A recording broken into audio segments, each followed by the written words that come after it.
Recording in progress, dobar dan, dobrodošli u još jednu sezonu, rekao bih, Scrum sredom, još jedno druženje. Tako da, evo, okupili smo se da vidimo da li treba da održimo po ne znam koji jubilarni pomen Agile-u ili ovaj put će ipak isto da pretekne. Tako da ovaj put sa nama je stari novi gost Zeka, Miloš Zeković Zeka, coach, agilista, integrativac možda najbolje rečeno i u suštini je jedno sveopšte zanimljivo ljudsko biće. Tako da ne znam, Zeko, jel sam nešto ispustio, ti slobodno dodaj. Prijatelj, ali to nije bitno. Pa, dobro, prijatelj i ovog skupa i ovako, ali da, što bi rekao Gandalf, reci prijatelj i otvori vrata. A i vidim tu još nešto dosta poznatih lica, tako da nadam se da ovo neće da bude samo dijalog, nego ljudi uključujte se. Tema je trenutno aktualna, svi možemo da vidimo da broj pozicija Scrum Mastera opada, trening budžeti svima svuda su jako tanki i nategnuti i pitanje je da li cela ta priča koju mi zovemo Agile i možda ovaj put sada stvarno obećavamo, eto, nema šale, stvarno mrtva. Pa šta ti kažeš, Zeko, je Agile ovaj put mrtav ili još se ne da, živi Agile, umro nije? Da, ja bih imao sam zanimljivi post na LinkedInu koji je bio najposjećeniji moj post ikada na ovu temu i to onako baš drastično. A u suštini ja bih rekao da to treba da malo vidimo šta nam znači ovo što je Agile kada kažemo i da je što se tiče nekog tržišta u smislu Agile nešto, pa to probaj da prodaš, ja bih rekao da je to poprilično mrtvo, jel? Ali ako pričamo o agilnosti, kao setu veština, kao načinu mindsetu nekom kako gledamo, mislim da je to poprilično živo i bit će živo. I da je to nešto što je zapravo postojalo i pre cijele ove agile pokreta. I tako bi možda mogli da sumiramo te neke diskusije koje se čak desile i na LinkedInu, a to je da je agile i mrtav živela agilnost. Sad što to konkretno znači za tržište, za nas koji smo se možda profilisali kao takvi, ja bih tu pre svega razdvojio na što se globalno dešava, što se dešava kod nas u regionu. Mislim da je u regionu mnogo sporije, da tu i dalje ima jako mnogo mesta za Agile nešto. Razliku u industrijama, ali i dalje ima. Međutim, u globalu bih rekao da je to već nešto što je onako, kažemo, kompanijama treba nova krilatica ili reč da bi krenuli da rade kao nešto ozbiljnije ili sa entuzijazmom. Tako da, ajde, to bi bio neki kraći odgovor. Pa sad šta vas je zagulicalo ili tebe, Bogdane, da otvorimo taj deo teme? Pa pazi, mene je recimo, ja sve vreme nešto razmišljam, znaš kao šta bi bilo to novo ili šta je to staro što provejava i nešto ono što smo i pričali poslednji put, ja tu negde čujem da potreba za nekom vrstom organizacionog rada postoji, čujem da potreba za nekom vrstom transformacije postoji, čujem da potreba za nekim pomeranjem iz ovo sada ne valja u nešto drugo, zvaćemo ga kako god, možda više ne agilnost, treba. Tako da tu sam negde, šta bi bilo to nešto drugo, nešto novo, šta ti vidiš kao možda sledeći pomera i šta misliš kuda će to da se otkotrlja dalje, šta kažeš? Pa, ja mislim, ajde, ima nekoliko smerova. Jedan je da ovo što mi zovemo agilno neće više biti ništa specijalno, nego će biti set veština i pogleda koji svako treba da ima u ovom svetu takav kakav je i koji se brzo menja. Mislim da je to jedna jako bitna stvar i da ćemo više pričati o nekim pojedinim aspektima toga kao normalnih delova poslova, tipa kolaboracija, tim, aktivno slušanje, uspostavljanje partnerstva i tako dalje. Mislim da će to postati prosto sastavni deo svakog rada. Druga stvar koja recimo vidim to je da su ljudi krenuli da formiraju nešto novo, eto jedan prijatelj, on formira recimo rezilijentnost kao sledeću stavku, koji vidi da recimo svet ide u češće krize i da je zapravo treniranje organizacija, timova i ljudi za krize ono što je zanimljivo. Da je svakako agilno je sad samo zapravo rapidnije, jeli, u svemu tome. Ono što ja nekako osjećam i mislim da, naročito kad sam pričao sa nekim ljudima u Americi, šta oni osjećaju, kako izgleda to je da se javlja jedna promena globalna, a to je da mi pokušavamo da nađemo način da stvaramo vrednost i pare i održavamo planetu i ne budemo korporacije, ali korporacije i dalje drže jako mnogo resursa i generišu jako mnogo para i jako mnogo trendova. I mislim da se sada tu dešava neka lomljava. Ja znam dosta isto daleko iskusnijih od mene agilnih coacheva i lidera koji gledaju kako da usmere svoju karijeru u tom smeru i kako da pomognu, pa čak se tu priča o tome sa kojim korporacijama ne treba raditi. Dakle, ja neću da vas ubrzavam, neću da vas optimizujem, neću da pomažem vašim timovima zato što vi tamo nešto uništavate što je meni bitno ili gušite nešto što je meni bitno ili ovu transformaciju, ja zapravo želim da više radim o tome. I mislim da je to neki globalniji trend jer mi nekako, kada pogledamo i sve freelancere i platforme koje sad imamo, nekako pokušavamo da postanemo nezavisni od tih velikih korporacija koje sve kontrolišu, tako da mislim da smo u tom nekom domenu. Ja bih rekao da će biti sad nekih različitih razvrstavanja. Ko će kako hteti i kako će hteti da se profiliše, ali da ćemo i dalje ovako bauljati to što ti kažeš, a šta je to nešto? Da će toga biti dosta i da će se formirati sada možda neki različiti mini pokreti, tako da ako bismo ovo poredili sa ideologijom, što agilno izvorno jeste, pošto ima set vrednosti i principa, došli smo do formiranja sekti, jel? Dovoljno smo tu, znamo šta je ovo, sad kreću neka razna usmerenja koje će iznedriti prosto agilni pokret i mislim da će to biti nešto dosta jako s obzirom na veoma bogat splet veština i iskustava koji su potrebni da bi se neko zvao agilo nešto, jeli? Ono što takođe postoji, ja bih rekao, jeste jedna jaka struja koja želi da profesionalizuje agilno i šta znači agilan coach, na primjer, ili šta znači agilan tim i sad tu se javljaju različite sertifikacije i različiti mini treninzi, ali ja bih to sve stvrstao pod profesionalizaciju i meni je to najsličnije ako se možda setimo što su doktori bili pre, ne znam, 2 veka. To je neki čudotvorac, niko ne zna šta on tu radi, tamo kuca u neko koleno, ode pipka nešto u uhu i onda mom detetu bude bolje, šta ti treba, evo ti prase, šta god ide. I agilno je dosta radilo u tom domenu, mnogo ljudi nije pitalo šta je to, ok, radi, jeste bolje, ali onda smo skontali da ne ide baš to tako i da kako treba da bude održivo, šta je dugoročno rešenje i tako dalje.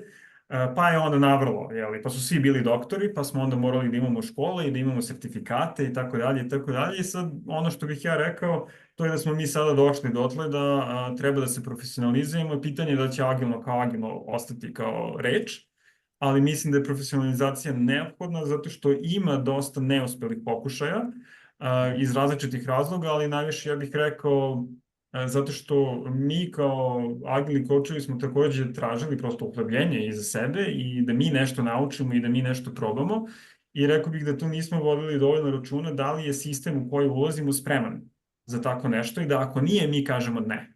Što svakako nije lako i to je nešto što sam ja, da kažem, slobodno učim u prethodne 3 godine, a to je kada da kažem ne. Iako mi možda pare trebaju, iako mi se možda radi, iako imao jedan super fantastičan framework koji bih ja sad da probam kod ovog klijenta, ali vidim da to neće na kraju pomoći tom klijentu i mogu reći da ta iskrenost jeste dovela za mene lično do nekih boljih prilika i do lepših poslova. Tako što sam, na primjer, rekao, ljudi, šta ću vam ja da vam mentorišem agilne coacheve kada posle mene ljudi napuste firmu.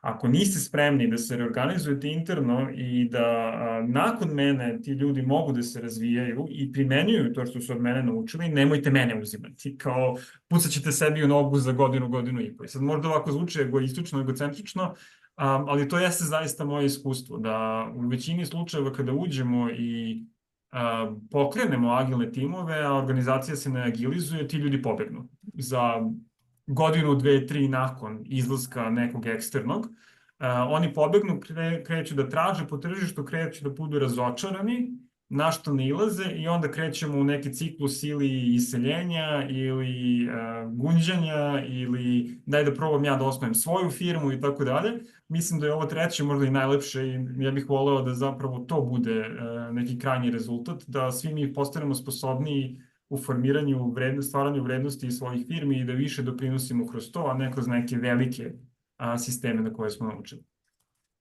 Okay. Sad, meni se mnogo svidela ova paralela witch doctor to doctor, ajde da tako to nazovemo. Ali sad, znaš, nekako, evo, ja ne znam koji put čujem da je Agile umro, otprilike Bog da mu dušu prosti, evo 20. put. Zašto bi ovaj put bilo drugačije? Zašto nije samo još jedan talas negativizma praćeno krizom koji će kao i sve drugo prosto proći? Da, ja bih rekao, mislim, prvo mene taj izraz mnogo nervira, da kažem. I taj LinkedIn post je nastao praktično iz onog, brate, ne mogu više ovome da slušam, da i ja nešto napišem, da izađe iz mene.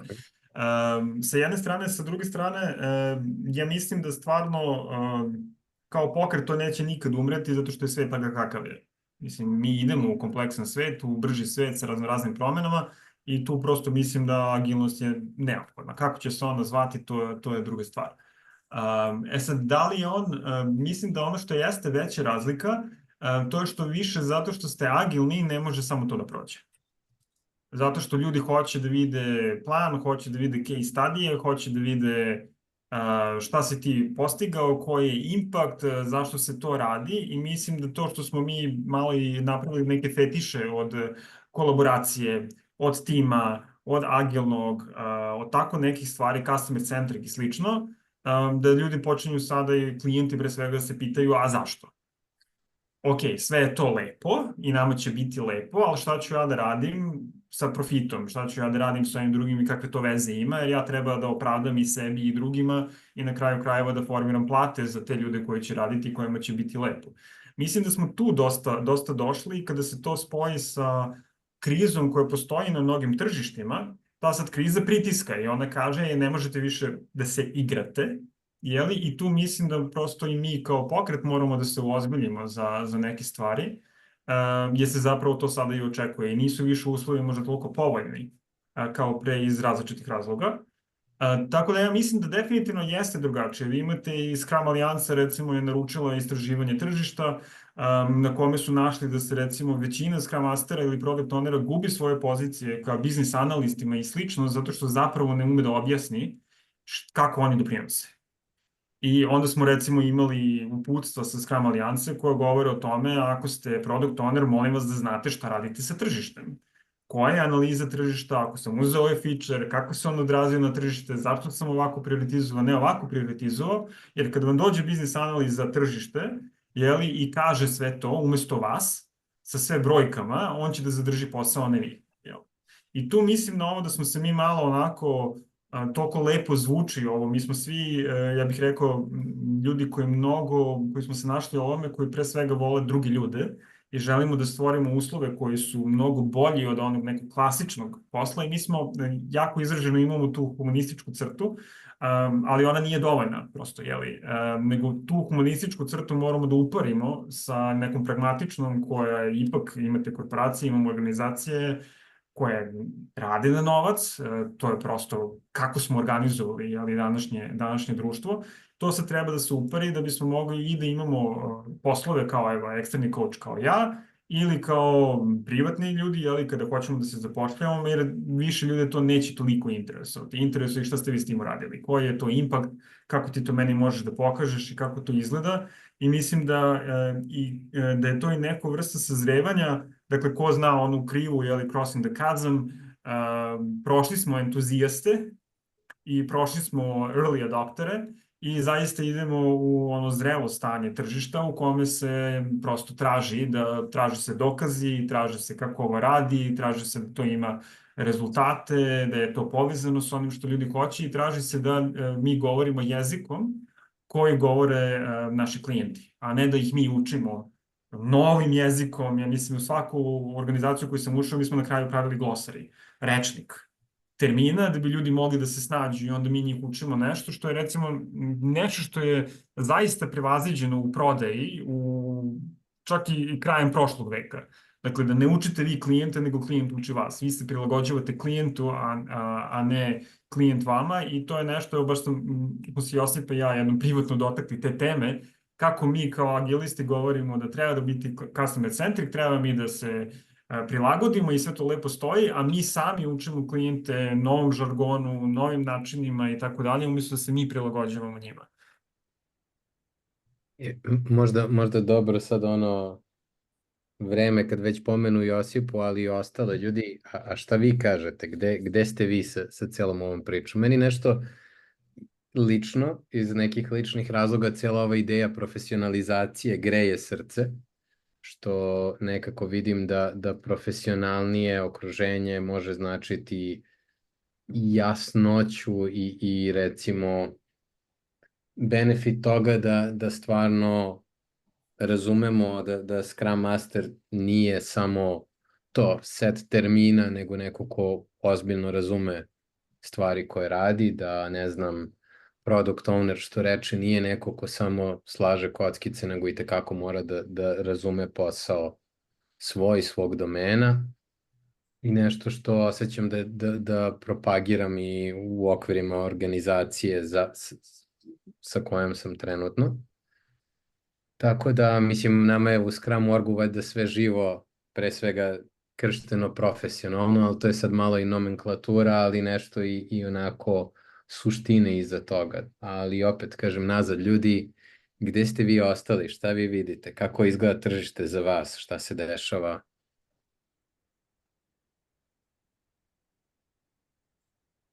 Je li to umro Agile? O Scrumu više ni da ne govorimo, ali aj za početak ovo šire. Evo dao bih ja jedan komentar možda. Pre nekih godinu dana, kad sam recimo istraživao poslove, vidio sam da ima dosta pozicija za Scrum Mastere, za Agile coachove i tome slično. Međutim, sada vidim da ima mnogo više zahteva za produkt, odnosno project menadžerima, nego za Scrum Masterima i Agile coachovima. Što ide da kažem, u ruku sa ovime što je Zeka rekao. Ok, slažem se, evo dodaću jedna stvar, ja sam primetio i skočio je dramatično u posljednjih 6 meseci broj oglasa za engineering menadžere. I to se sad pokazuje da i dalje postoji neka vrsta vakuma u tom middle management sloju korporacijskom, šta god on bio. I sad možda ne kao dobru stvar, ali slično ovome što je Zeka rekao, ta potreba postoji. Sad, ako se to do sada zvalo Scrum Masterima zbog toga što svi žele da nalepe etikete agilnosti, sad opet otkrivaju i otkrivamo neke druge uloge, neke druge odgovornosti koje treba popune i dalje taj vakum koji se na kraju dana tiče toga kako mi da organizujemo ove ljude. Da, ja bih rekao ove i stvarno hvala, jer mislim da ja imam ovaj deo da skoro uvijek mi dođemo do toga da je zapravo definicija proizvoda slaba, da je value stream slab i da je povezano sa tim kako tržište radi jednostavno slabo. I gde god da sam ja radio, mi na kraju dođemo dotle. Šta ćemo mi sa portfolijom da radimo i gde ćemo mi da nađemo zaista jakog product ownera? Evo, sad baš jedna veća organizacija sa kojom se radi, oni su imali dve najveće, možda, što bih ja rekao, epifanija, to je bilo, pa čekaj, nama treba direktor sektora da bude product owner, a ne Žika. Ako su to zapravo odluke koje on treba da donosi pa čekaj, onda Scrum Master ne može da bude onaj koji ima vremena, nego onaj koji ima uticaj i ljudi ga jako poštuju u ovoj organizaciji, ali svi ti naši ljudi su tamo zapravo već zauzeti na neki jako bitnim pozicijama. I onda se sad to pretvorilo u priču, kako mi te ljude da nađemo, oslobodimo, ali se pretvorilo u jednu jako lepu priču koje talente u organizaciji imamo da im zapravo damo da se ovim bave. Sa jedne strane. Sa druge strane, jako interesantno, ja radim sa jednim timom, sa 2 tima i nijedan od njih se zapravo ne zove Scrum Master nešto tim, iako rade na agilnoj transformaciji, ono što bismo mi tako nazvali.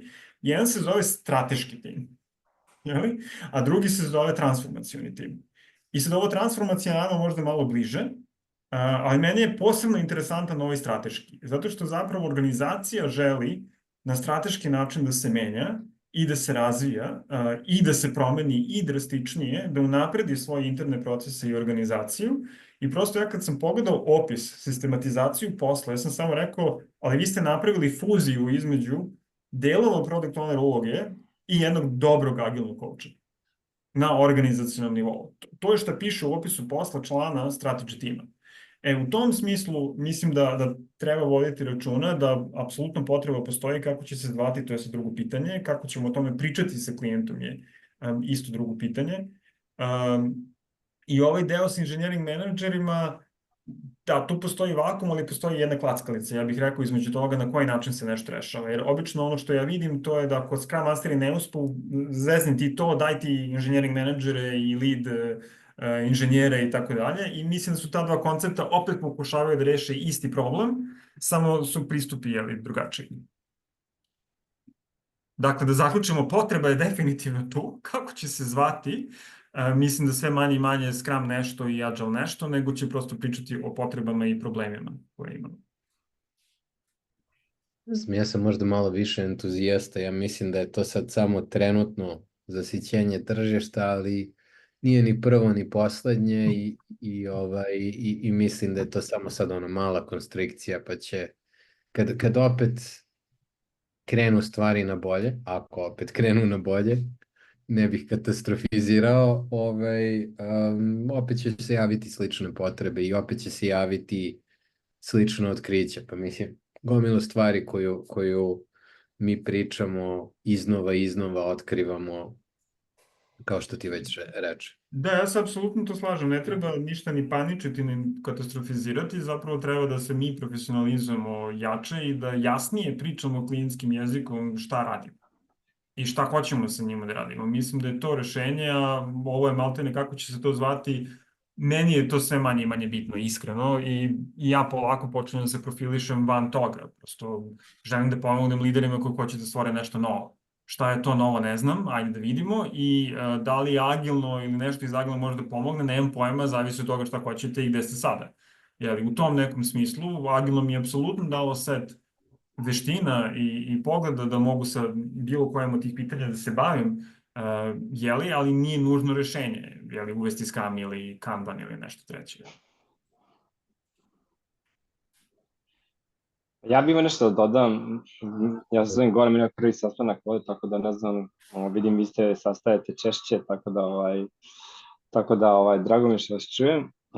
Ja generalno radim u Kanadi i kao project manager, starti sa Agile, i u suštini, zašto sam se opredelio ušte da se danas joinujem na ovaj sastanak, i mi je bilo baš zanimljivo kao koji koncept ovi ljudi misle da je Agile dead. Baš me zanimalo u suštini, posebno sa aspekta, trenutno sam u Beogradu, ovdje kod moje porodice, i baš me zanimalo koji aspekt ljudi koji prevratno iz ovog nekog regiona rade sa drugačijim možda klijentima ili globalno, nebitno, ali kako ja vidim tu percepciju samo iz mog nekog privatnog iskustva i sa kompanijama kojima sam radio, jeste da u suštini u Severnoj Americi trenutno, posebno sa krizama, da njih uopšte počinje ne zanimati terminologija.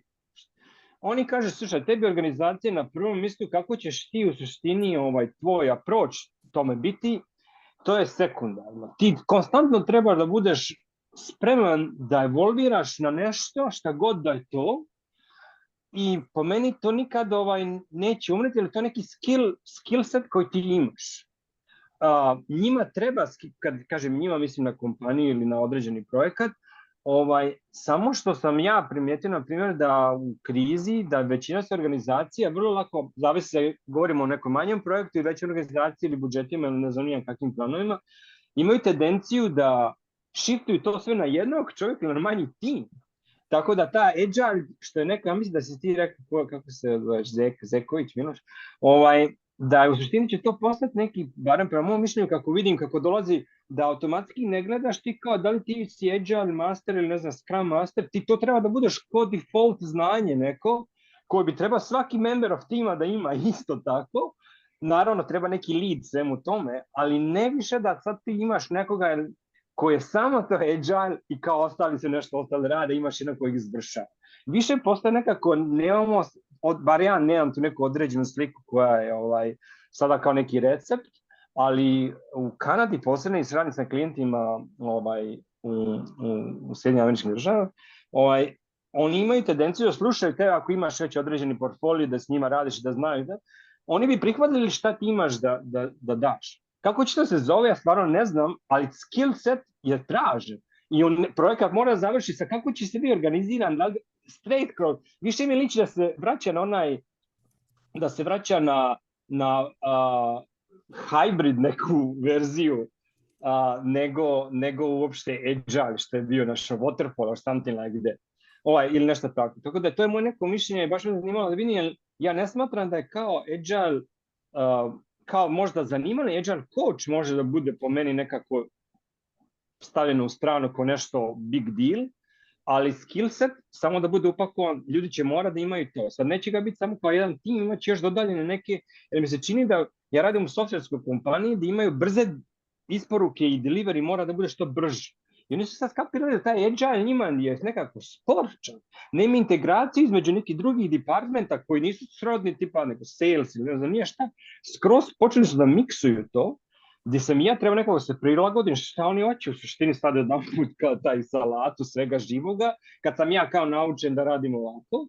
Međutim, skapirao sam nije da u suštini ko sam ja tu. Ja sam samo taj koji treba da osmotri situaciju i da se kao postavim prema tome sa mojim skill setovi da defendujem moju poziciju kogod da ja mislim da sam ja.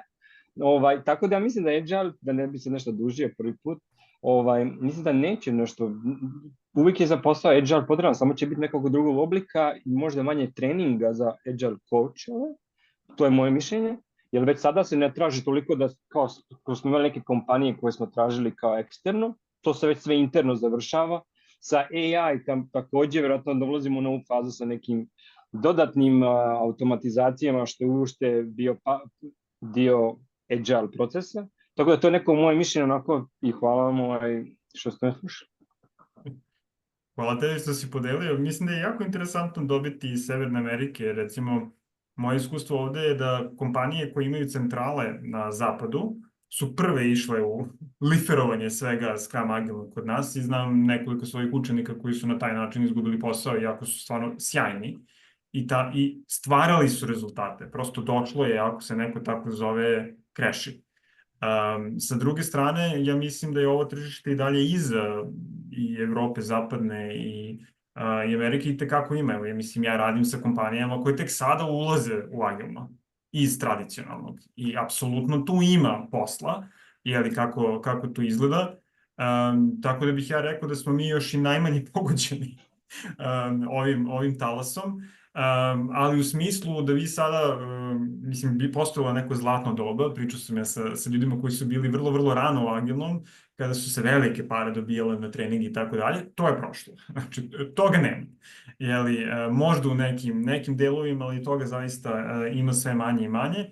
I mislim da postoji jedan proces, ovo što si rekao sa agilnim coachom, mislim da nešto što je jako bitno, to je da je agilno prigrlilo, pozajmilo, ukralo, koje god hoćete reći da kažete, jako mnogo drugih profesija. I stavilo na jedno mesto do te veličine da jedna osoba ne može da to bude.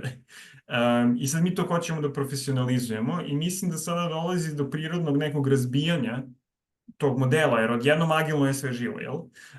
Bilo što ima veze sa promjenom i prilagođavanjem, sada mi nalepimo to je agilno i sad odjednom sve to ide u agilno coacha. To prosto ne može.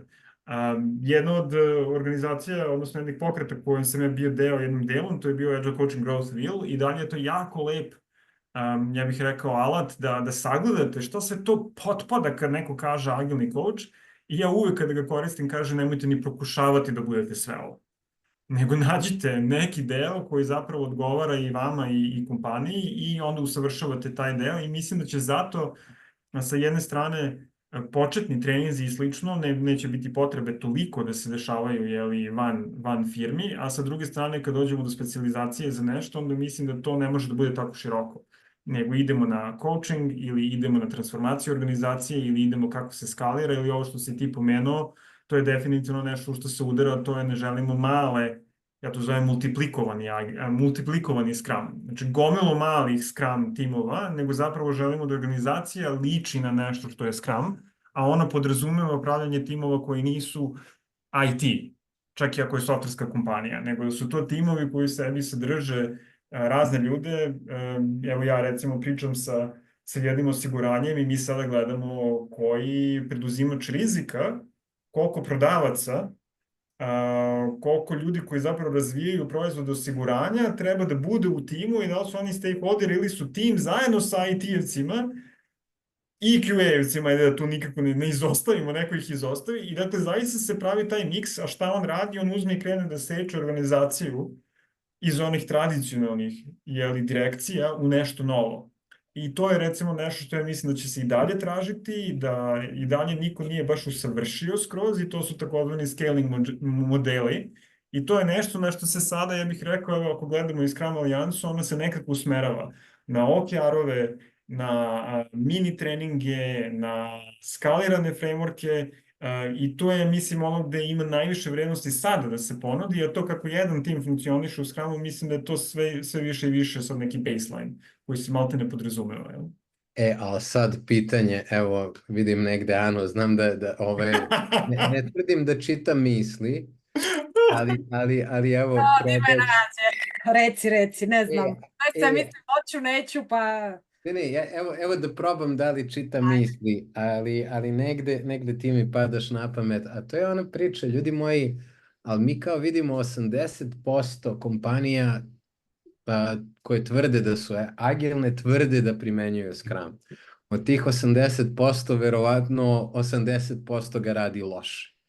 Kako bre da pričamo da im ne trebaju treninzi, da im ne treba podrška, da im ne trebaju coachevi, pa njima treba sve to. Sad, gde je taj gap? Gde su svi ti ljudi koji da li je to možda naš najveći poraz, što ljudi kažu da smo svi agilni, a baš ga mašimo kao industrija? Da li čitam misli? Da, dakle ja sam biased i jako puno struja je u glavi. U osnovi sve što je rečeno, svi insighti što ste podijelili su i više nego validni. Samo da bude jasno, dakle, Bogdan i ja smo kolega, mi smo PST treneri za Scrum.org i zašto sam biased? Zato što iz jedne strane, a vjerujem Zeka, i da ti imaš ili si možda na neki način prevazišao tu činjenicu da si trener i da razumiješ osnovu. Nećemo govoriti o Scrumu, nego agilnosti, obzirom da je Scrum još gore zamržena riječ, jer ono što se događa, upravo to Bogdane što si rekao, dakle, nedavno iskustvo je ulazak u tvrtku koja tvrdi mi smo super, nama trebaju napredne prakse.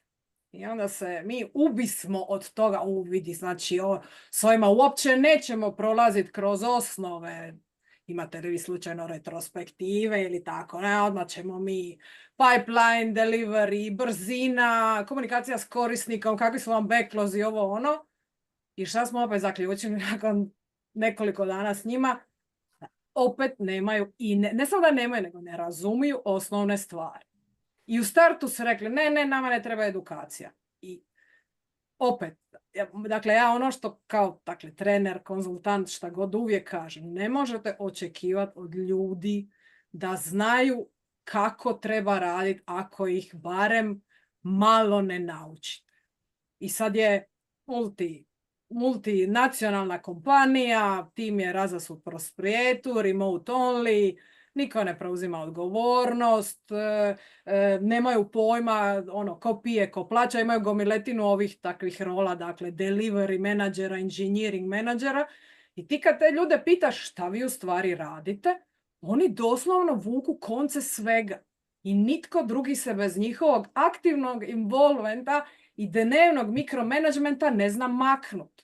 I onda pitaš ove druge i kažete, oprosti, ali kao, jel vam ovo plan? Nećemo ga zvati sprint backlog, ali evo ovo vam je plan. Pa kao, jel vi razumijete taj posao? Ajmo reći da ga razumijete. Pa zašto onda ne djelujete na tome? A niko nam nije dodijelio zadatak. Se uvijek vrtimo u začaranom krugu. Tako da... Niko mi nije dodijelio zadatak, moram da reagujem. Mislim, tako da onda ok, ali dakle, opet vraćam se na bias. Stvari moramo lakše je. kad stvari zovemo nekakvim imenom. Ćete vi vašu retrospektivu zvati Umpa Lumpa. I ja vas ne mogu uvjeriti u to da bi se ona trebala zvati retrospektiva. Ok, onda ću se ja povući jer to ima smisla, jer smo mi razumni coachevi, kao što si ti rekao, prilagođavamo se korisniku. A kad ispitaš s druge strane šta im fali, šta žele postići, uvijek se mi tu, mislim, činjenica da se uvijek svodimo na iste koncepte. Znamo koji su nam zadaci, znamo gdje želimo ići, bar mi coachevi u najmanju ruku možemo dati paletu ili nekoga općenito raditi, uvijek možeš ponuditi paletu toga, evo vidite, ovo što sam ja upravo izvukla iz moje ladice, vas može dovesti tamo, ajde probajte. Ne treba možda biti nešto što se vama sviđa, možda ćete usput shvatiti da ćete nešto drugo, ali u najmanju ruku postoji rješenje i to nije otkrivanje tople vode. To je nešto što kompanije, timovi oko svijeta koriste i daju im takve rezultate. Možete biti loši, možete biti bolji od njih. Dakle, ako je samo nomenklatura, tu mi skače sva kosa na glavi mi se diže, ćemo mi nešto zvati daily, ćemo da stand-up ili ćemo zvati dnevna koordinacija, whatever. Ako vi ne želite i ako vama je draže to, a svejedno postižete svrhu te aktivnosti, ajmo to zvati, fine for you. Ali jutarnja kafa. Manjak, jutarnja kava, evo, hvala. Manjak tog razumijevanja i očekivanja od ljudi, a budimo svjesni toga da ljudi još uvijek na tržište izlaze bez znanja i razumijevanja. Ja sam iz Hrvatske i na faksu se to ne uči. Točka. Kako vi možete znati kako ću ja sutra raditi u timu ako ja to nisam negdje isprobala prije toga ili ako to nije dio moga kurikuluma? Možda se počelo nešto se vrti na privatnim fakultetima, javni fakulteti o tome, dakle državni fakulteti o tome još ne znaju ništa. I sad vi uvijek imate zagađenje terena, dakle mlada osoba, entuzijastična, dođe i onda pokupi loše peterne organizacije koja je u neredu. I smisli si šta je Scrum i na sljedeće radno mjesto što će otići reći ne, ja to mrzim, dajte vi meni nešto drugo kako god se to zvao. Svjesna sam da idem... A zašto ne bi imali plan za sljedećih 2 godine? Po glavi. Šta si htio reći? Izvini, rekao, isrče mi se net. Rekao, a zašto ne bi imali mi plan za sljedećih 2 godine? A zašto meni ne kaže tačno neko šta treba da radim? I tako, kao, probali smo, ne radi, veruj mi. Da, ali mislim da tu opet udaramo u profesionalizaciju, jer u smislu šta je standard. Znači nije postavljen standard da kaže agilno znači ovo i mislim da smo mi tu velikim delom krivi, zato što mi kažemo, a ne standardno, ima blueprint, mora nešto za tebe. I onda dolazimo u situaciju da zapravo nema konsenzusa šta znači. Iako zapravo postoje određeni standardi. Koliko je neko posvećen svom timu, odnosno koliko projekata radi, koliko brzo se nešto može, recimo ako je u pitanju softverski kod, koliko brzo se kod integriše, koliko testovi traju i tako dalje. Mislim, postoje metrike, postoje neki standardi. Mislim da je to jedna priča. Druga priča koju je Ana otvorila, koja mi je jako draga, to je edukacija prosto i mislim da je to malo drugačije na našem tržištu nego na drugom, malo i zbog kulture, odnosno recimo na zapad. Recimo, evo ja na fakultetu apsolutno nisam naučio što znači timski rad, čak suprotno. Sve kako su me učili jeste da ne radimo u timu i da druge profesije zapravo uopšte ne fermam. Da su korisnici glupi, da su sve humanističke nauke gubačenje i tako dalje i tako dalje. Mislim, jedan veoma prestižan i težak fakultet u Beogradu, u Srbiji, ali eto, mislim, to je ono kakve ste poruke vi dobijali tokom studiranja i ja sad uhvati takvu osobu i pričaju o timskom radu, naročito ako je introvert i malo ovako socijalno anksiozno. Onda je to ovako baš lep recept. Ali mislim da je tu jako bitno da umjesto nekog, ajde da kažemo, žaljenja, mi prihvatimo koje okruženje u kom smo. I sa kime radimo i kako se prosto prilazi i na koji način se radi. I to je opet ovo što stalno vrtimo, a to je potreba definitivno postoji. Vještine koje imamo definitivno mogu da odgovore na potrebe koje postoje. Ono što je neizvjesno je putanja. Putanja i kako dolazimo i što oni od nas traže, recimo generalno je ono što ja primećujem, veliki otpor je ka edukaciji, naročito u našoj kulturi. Da nekom kažeš da treba da se edukuje, da nešto nauči, a on je završio fakultet, zaboravi. Tako da mislim i to treba malo uzeti u obzir, jel? Evo, Luki utrnu ruka i Josipi, ali to da, nekako moram da se složim sa time da ono kad čujem, moramo možda malo da kontrolišemo to koliko insistiramo na našem idiosinkrotskom jeziku, a koliko zapravo se približavamo korisnicima i to, da li je to jutarnja kafa ili je to ime A, ime B, vidjet ćemo. Izvini Luka, gde si ti, šta ti kažeš? Ne, opušteno, Denek Josipa, slobodno prva, ja se tako i tako hoću malo svađat s tobom, pa dovoliti Josipa prije nego nastane show. Hvala Luka, to ono stari imaju prednost, jel? Evo, ja sam si napisala šalobahter, da ne zaboravim. Dakle, ovako, tu spominjemo Agile. Mene sad zanima, jel mislimo na PDSA, Crystal, DSM ili samo mislimo isključivo na Scrum, eventualno Kanban? Šta je mrtvo? Pitanje. Mislim da je odgovor da. Da, retoričko. E sad, ja bi se još vratila par koraka unatrag. Ako pogledamo tu neku vremensku liniju razvoja agilnih okvira, dakle, svakih par godina dolazi neki novi okvir. Jel' tako? Iz moje perspektive, način na koji ja vidim je to da je sad taj Agile, odnosno Scrum o kojem mi pričamo, sazrio i da mu je vrijeme da ode na neku višu razinu. Ono što je rekao Goran, da se mi možemo i znamo prilagoditi i klijentu i tržištu. I sad mi tu drvimo o nečemu, a mi smo prvi koji bi se trebali, jer ako kažemo šta je agilno, znači brzina prilagodbe, mi smo prvi koji se ne prilagođavamo, nego se držimo starih obrazaca, starih iskustava i ne znam ja čega sve ne. Druga stvar, to već ponavljam ne znam koliko vremena i vi koji smo bili tamo na Kozari znate, mi silujemo rječnik. Dakle, zašto se ne prilagodimo klijentu? Ono to, Bogdan, što si ti rekao i što ste već svi napomenuli, zašto ne koristimo rječnik klijenta? Ono što sam iz iskustva vidjela i tu sam se odmetnula, ja se prilagođavam klijentu. Ako on hoće kombinirati dobre prakse iz Waterfalla, od nemam pojma ja čega, zašto ih ne iskoristiti? Zašto ne držati dobre prakse? I ono što ja kažem klijentu, nađite neki svoj način rada koji će vama donijeti neku vrijednost. Uopće mi nije briga kako se to zove. I malo još nešto ja sam stara pa sam senula. Da, i to ono što sam napisala, kao ne razumijem zašto nam je toliko teško prihvatiti da je Agile i Scrum sazrio i da je vrijeme za nešto novo. Kako god da se to zvalo. Luka, kreni! Hvala ti, ja ću se manje više i nadovezati. Super mi je, jednu stvar je Zeka rekao, Agile kao ideologija je bilo i sad kao nastaje sekta. Čitao sam za potpuno druge razloge Lukačevu povijesti klasnu svijest nedavno i on ima Organizacionsfrage, jedan esej o tome kako treba organizirati političke organizacije i to je ova otprilike rasprava. A onda, s obzirom na ovo što je Josipa rekla, možemo uzeti Lenjina i dječju bolest ljevičarenja u komunizmu sa inzistiranjem na idiosinkrotskom jeziku, što reče Bogdan. Ali ja bih se htio stvarno posvađati s Bogdanom sad. Hvala što si spreman.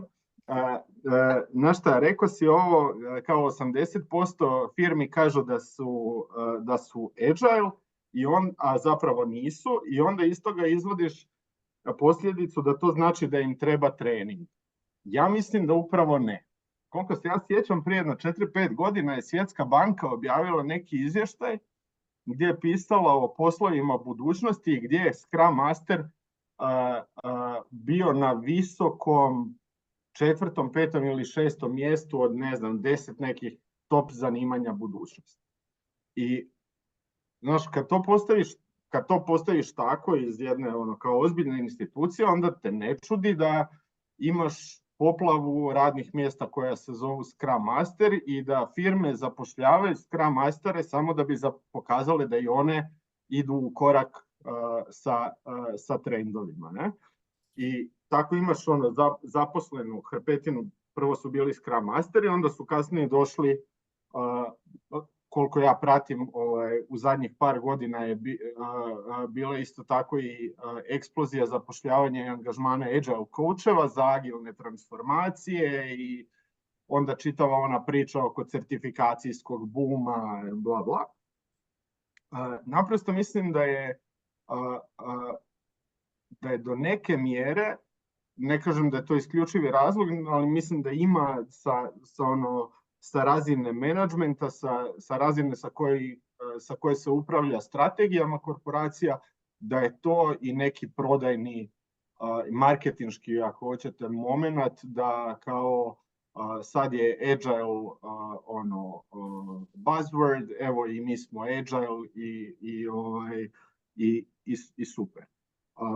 Zapravo, mislim, prije agile-a to su bile digitalne transformacije, kad su se korporacije masovno digitalno transformirale i imali smo istu priču od 10, 2 su se transformirale, a 8 ih je napravilo ono što se zove digital lipstick i zapravo je samo napravilo neku kao digitalnu fasadu, a pozadi je ostao krš od funkcionalnih silosa,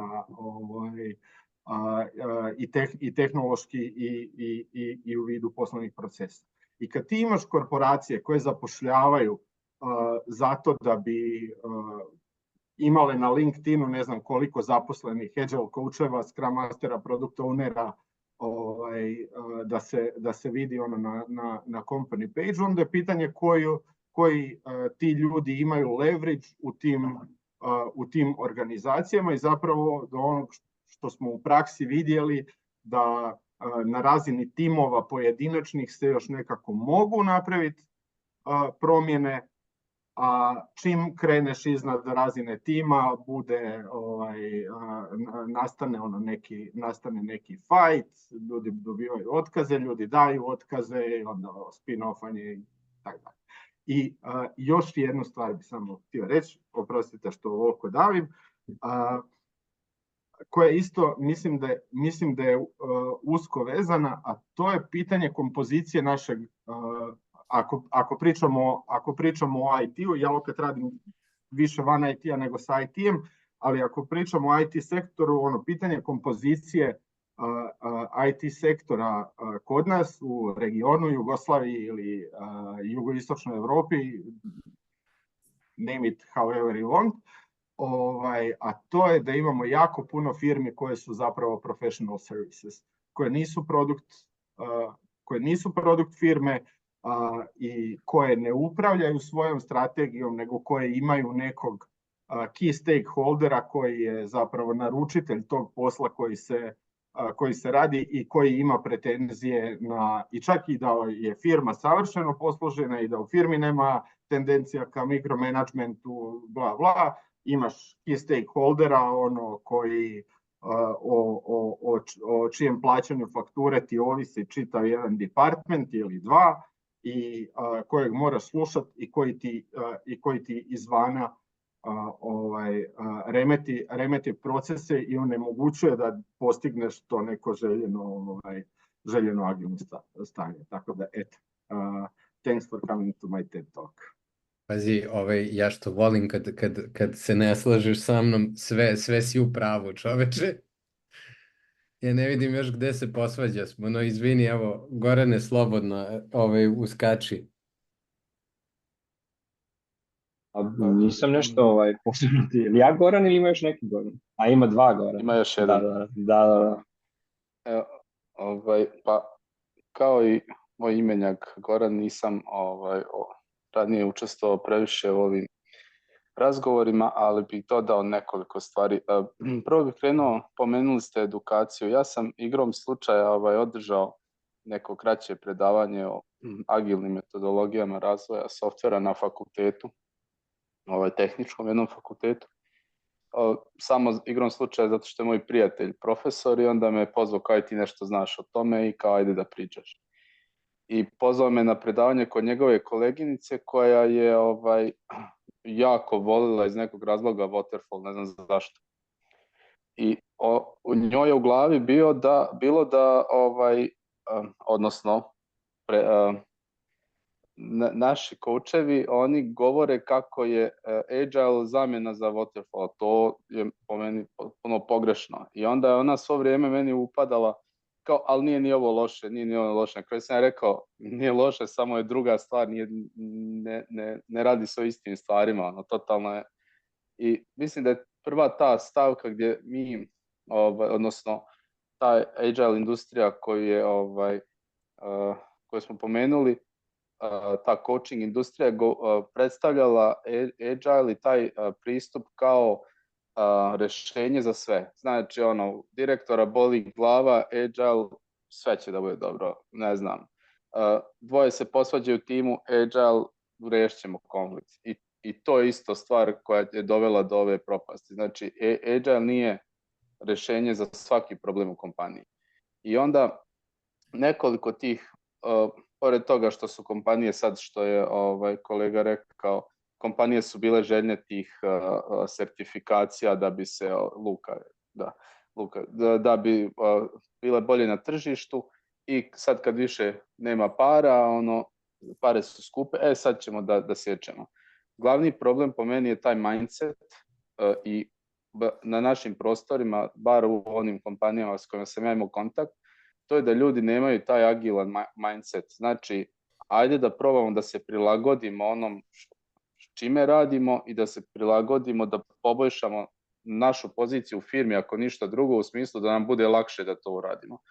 I ja sam sad počeo, pošto imam neku tu sporednu agile coach rolu, počeo sam da ubacujem ljudima coffee break, gdje pozovem 5 ljudi kao napravimo neku igricu, da kao skontaju da na banalnim primjerima ne mogu da funkcionišu ako se ne dogovore. Znači na banalnim taskovima tipa prebacivanja novčića i tako te agilne igrice i kao ljudi vidite da nije agilno framework, nego bukvalno samo treba da malo razmislite o tome što radite i adaptirate proces na koji radite.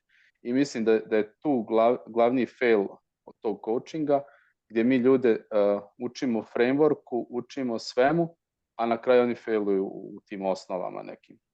A to je neko moje iskustvo, tako da ne znam šta vi mislite o tome. Hvala vam što ste me saslušali. Mogu ja samo uletiti. Goran, tu se s tobom slažem posto. Jer činjenica jest, kada bismo mi ljudima objašnjavali što su Agile i Scrum, mi tako radimo od uvijek. Trebamo dati na nekom plastičnom primjeru da oni razumiju da je to. Ja kad sam radila u jednom telekomu, dolazili su, prije toga sam bila asistentica, radila sam u tehnici, kad je bio neki ispad na mreži, znam kako su stvari funkcionirale. I da dođem do sobe u kojoj je bio moj tim, trebala sam proći kroz dio tehničkog sektora. I jedan direktor mi je došao i rekao, šta vi igrate sa šarenim papirićima, vi ništa ozbiljno ne radite.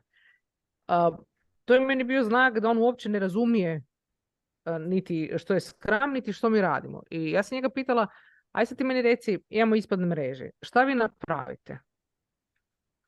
Nađemo se na sastanku i vidimo što se dogodilo. I rekao, ok, mi to zovemo retrospektiva. I rekao, o čemu vi pričate svako jutro na kavi? O poslu. I rekao, mi to zovemo daily. I rekao, dakle, sve što vi radite, radimo i mi, samo smo dali neki drugi naziv. I kad na taj način objasniš ljudima i kada prilagodiš rječnik koji oni koriste, puno lakše popiju to. Da su edukacije bitne, jesu. Ono što mi kao Scrum Masteri smo napravili grešku, prvo, što smo mi ubili i uništili to jer nismo bavili s timove, bavili s organizacijom.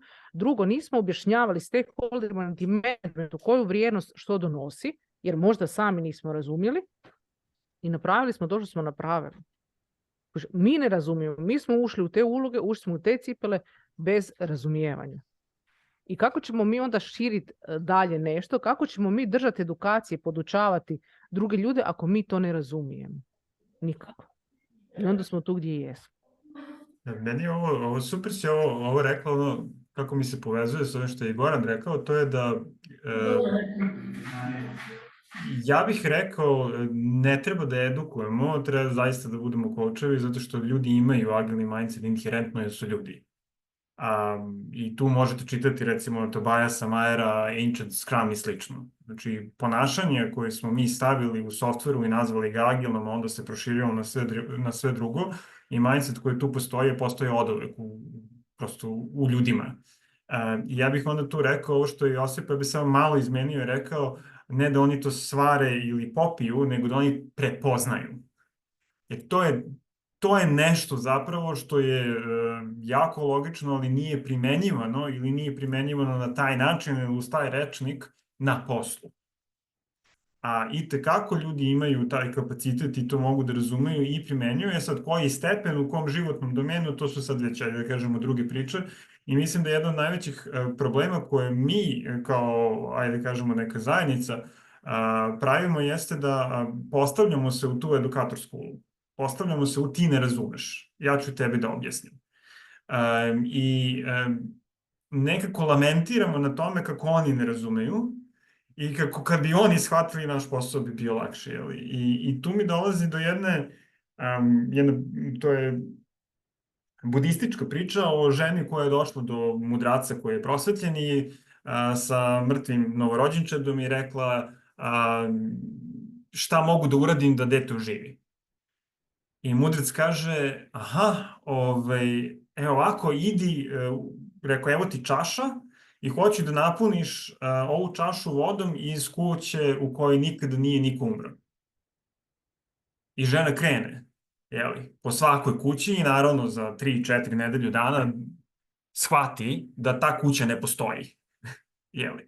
Da je smrt nešto što je jako prirodno, makoliko za nas bilo bolno, i u ovom slučaju veoma drastično bolno, pričamo o majci i o novorođenčadu, i da je zapravo to deo prihvatanja. I mislim da smo se mi previše uvukli u tu neku priču i da ne razumemo da je ovo bukvalno prolaz svake profesije na planeti.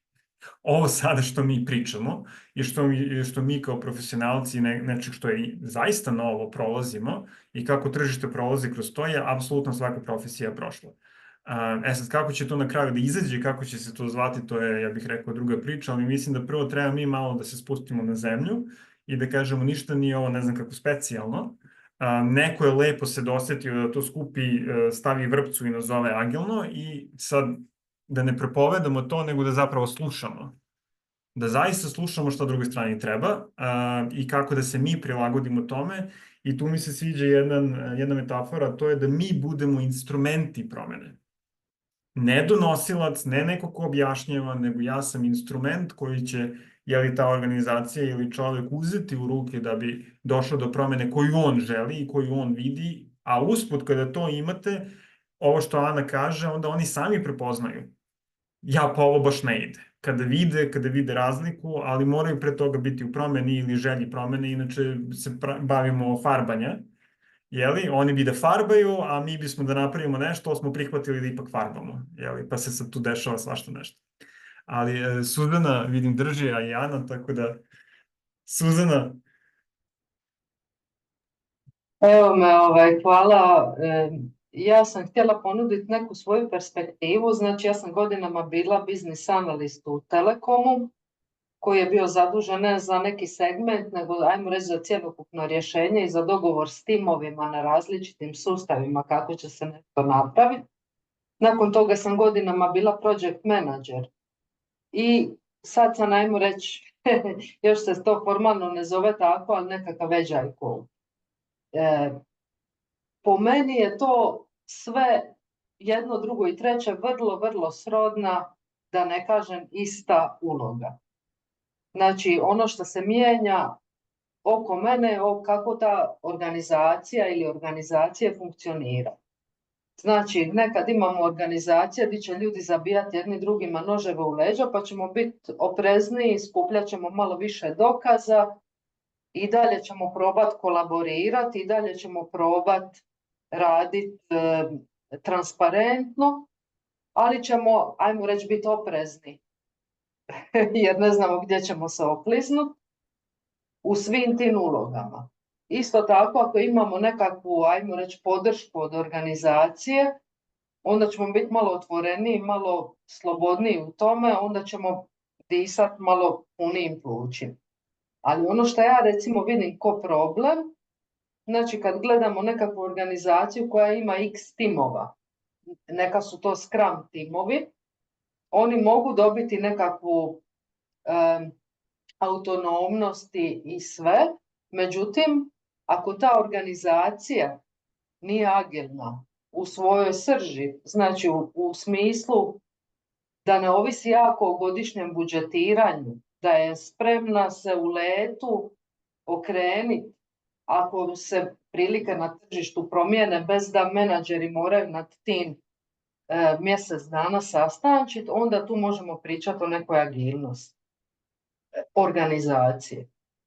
Međutim, ako je organizacija, ajmo reći, nekako standardna, da se radi budžetiranje po projektima, da to budžetiranje onda očekuje nekakav potpuni scope projekata, onda tu možemo govoriti o malim nekakvim razlikama koje Scrum timovi ili kakvi god agilni timovi bili. Znači, ne možemo više govoriti o onome da ćemo u letu prepoznati koji je business value pa to raditi, nego ćemo ipak morati napraviti ono što je nekakav predefinirani scope. I onda se gubi ona najveća vrijednost zapravo Scruma i agilnih metodologija, a to je da ajmo ići u ono što je najvrijednije. I gubi se ta mogućnost da se u letu zapravo te stvari prepozna. Eto, samo to jedno malo razmišljanje ovako sa strane. I hvala ti, meni se odmah vrti u glavi da li je uopšte potrebno. Jer ja recimo radim s jednim klijentom kome je agilizacija zanimljiva samo zbog moguće situacije na tržištu koje će možda doći za 3, 4, 5 godina. Znači oni savršeno dobro funkcionišu bez da su agilni, nemaju potrebu. I tu se dolazi do toga da li organizaciji treba, ne treba, koliko je agilna, jer ona ako je živa na tržištu i nije agilna, možda i ne mora biti, jel? A mislim, ako gledamo da idemo na vrijednosti transparentnosti, kolaboracije, onda možda nije bitno to toliko, ajmo nekakvu brzu promjenu praviti, jer ako smo napravili tim koji ima te ostale vrijednosti, onda ako se desi potreba za promjenom, taj tim će to biti sposoban napraviti. Ako je to, sad kad kažem tim, onda mislim na cross-funkcionalni tim, ne mislim na programere, nego mislim i na predstavnike marketinga, prodaje i tako dalje. Znači, ako taj tim dobro funkcionira, oni će se onda uspjeti prilagoditi, uspjet će iznjedriti dobre rezultate. To je moje mišljenje. Ja bi samo htio da vas baš pitam sve vas, pošto me kroz nekoliko vaših izlaganja me baš zanimalo, nisam htio da prekidam sve ljude koji su javili. Kad kažete, kad sam se joinao ovom meetingu, ja sam mislio kao da li Agile kao uopšte metodologija je nešto što odumire, mada kroz razgovore slušajući vaše u suštini mi smo počeli više ili vi da pričate o tome kako metodologija se ne primjenjuje i onda je end result not good, nije dobro. I onda mi skroz nešto mi onako rezonovalo, skroz čudno, jer u suštini možda ono brainwashing u Americi, tamo u suštini samo diluješ sa tvojim project sponsorom. Ako su oni odlučili da će Agile da bude implementiran, to će biti implementirano 100%.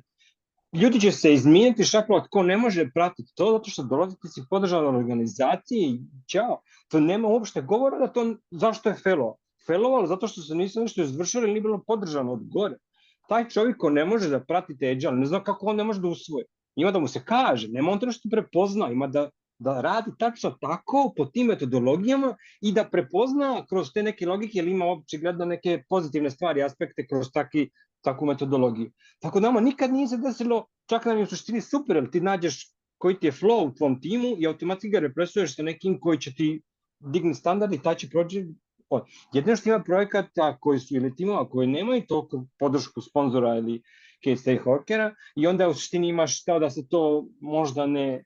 Tako me zanima, da li u suštini kao u suštini imate problem da vas da vas zaposli sponzor, a vi ne možete da implementirate Agile jer nema kao dovoljne podrške ili ljudi nisu dovoljno kao ne nalaze svrhu u tom nekim metodologijama. To mi nije ili ja nisam možda dobro shvatio.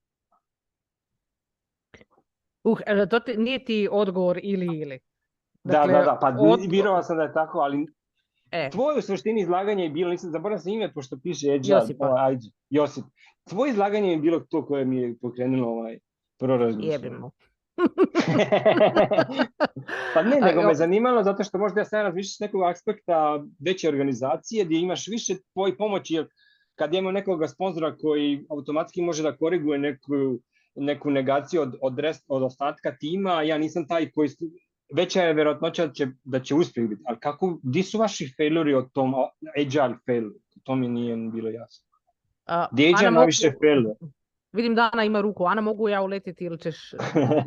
Ne, zato što... Izvini, ako je dugačka, ali samo mi to bila konstatacija, nisam mogla tačno skapirati. Ajde, recimo, zanima me baš odgovor, onda ću se ja nadovezati na nešto što sam očekivala da ćeš reći, a nisi. Ok, dakle ovako, ja sam krenula iz firme, iz Telekoma, gdje smo imali cross-funkcionalne timove i tu smo krenuli baš po PS-u.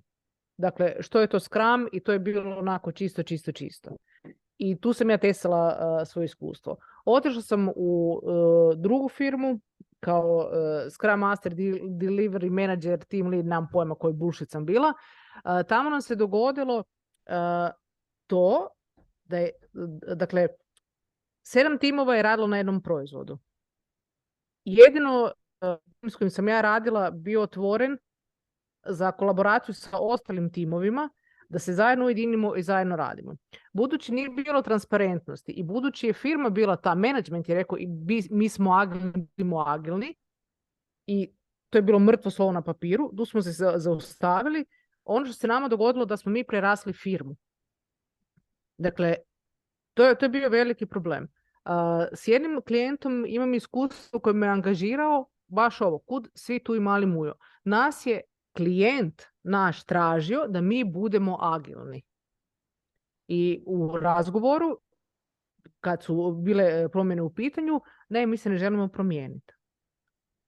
Onda džabe krećemo. Dakle, nemaš tu odgovori ovako ili onako. Sve ti ovisi od klijenta do klijenta. Eto, da, hvala na odgovoru. Zanimalo me samo to kratko, jer sam razmišljao kao je Agile kao metodologija se razjedinjuje i po mom mišljenju se jedinjuje u skillse koji će biti ono kao default za sve, a ne kao sama primjena na rest of the team. Meni je bilo ako taj kompanija koja te angažirala, onda ona vjerojatno hoće to, ali kapiram ti isto ko što su to ovi drugi angažirali pa su rekli mi smo Agile, a nisu bili uopšte. Ja kad govorim Agile, ja mislim na Scrum. Pa dakle, dobro, jako okay. malo firmi koristi Kanban. Ne znam tko koristi Crystal ili nešto drugo od Agile. Da, mislim da ne znam, netko je baš spomenuo, mislim da je ovaj drugi Goran rekao, mi tu pričamo o mindsetu. Ja kad pričam, kad kažemo Scrum je mrtav, živio zdrav razum. Znači, mi pričamo... Kaj? Tu sam me čekao. Kako sam i to je to. Ništa drugo od toga. Ajde, Ana, pričaj. Evo da upravo to, ajmo, ne Scrum, nego agilno je novo normalno. Ja bih rekao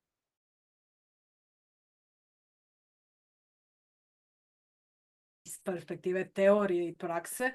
Dakle, opet, ja mislim da danas kad god vi odete razgovarati s nekim, čije je tržište fast-paced, vam neće reći, ok, ja ću planirati godinu dana, pa od toga godinu ću malo raspisivati specifikacije, pa od tim će nastati negdje, pa ćemo mi sad prvo se baviti malo složiti su arhitekturu, mislim imat ćete tehničku pozadinu, pa onda uvijek to.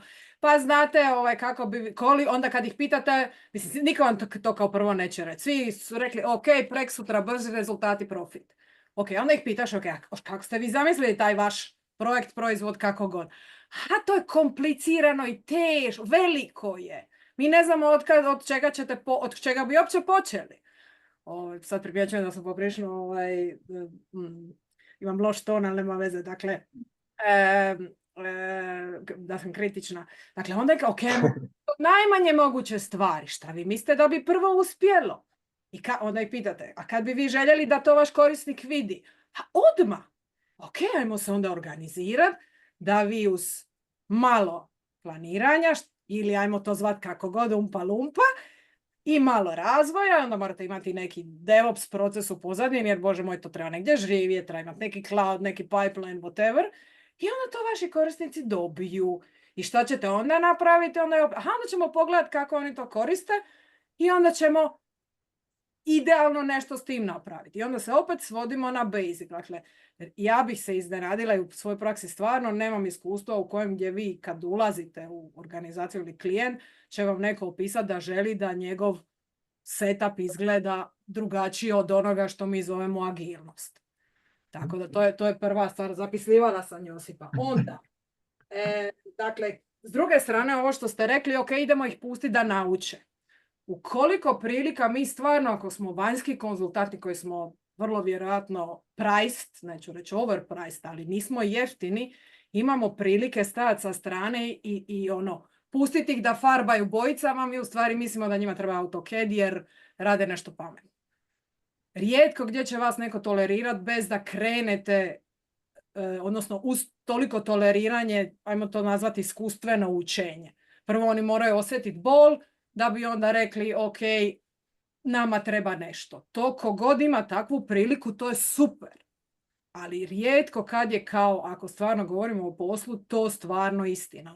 Ko što se od tih timova tamo koje vi supportate, enablate ili kako god očekuju rezultate, tako se očekuju rezultati i od vas.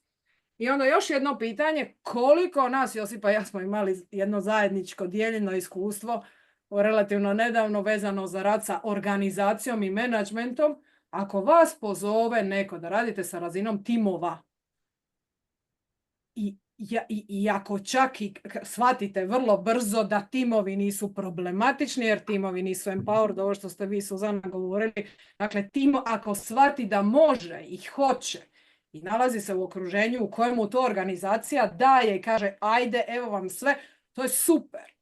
Ako u velikom dijelu slučajeva je to nemoguće, imate silose ili imate neke direktore ili imate organizacijske jedinice gdje lijeva noga ne zna šta radi desna noga, tako bar je moje iskustvo, Gorane. Ali postoji neka, s kim vi pričate u suštini, ko vas zapošlja? Ko vama da task? Ja mislim da je to ključno pitanje. Jer evo recimo nešto što bih mogao da povežem Luku, tebe, Goran i Ana, ovo sve što ste rekli, to je recimo, ja sam radio sa 2 firme gde inicijalno jeste bilo takozvano popravi tim. Dođi ovde popravi tim ili dođi ovde i mentoriši naše Scrum Mastere. To je neka ideja. Ja sam rekao ne. To nema smisla. Ja moram da uđem da vidim o čemu se radi, možemo da pričamo u kontekstu toga da ja sa vama radim sa jednim timom da biste vi videli kako je raditi sa mnom, ali mi ćemo gađati organizaciju i ovo okolo. I ono što ja hoću sa vama to je da imam ovih 5 ljudi na sastanku, sat i po, da bismo mi videli šta je zapravo moguće, jer ja neću da se komitujem da sa vama radim bilo šta, kamoli agilni coaching, bez da smo mi sagledali granice mogućnosti i da ste mi vi rekli, ovo ima smisla.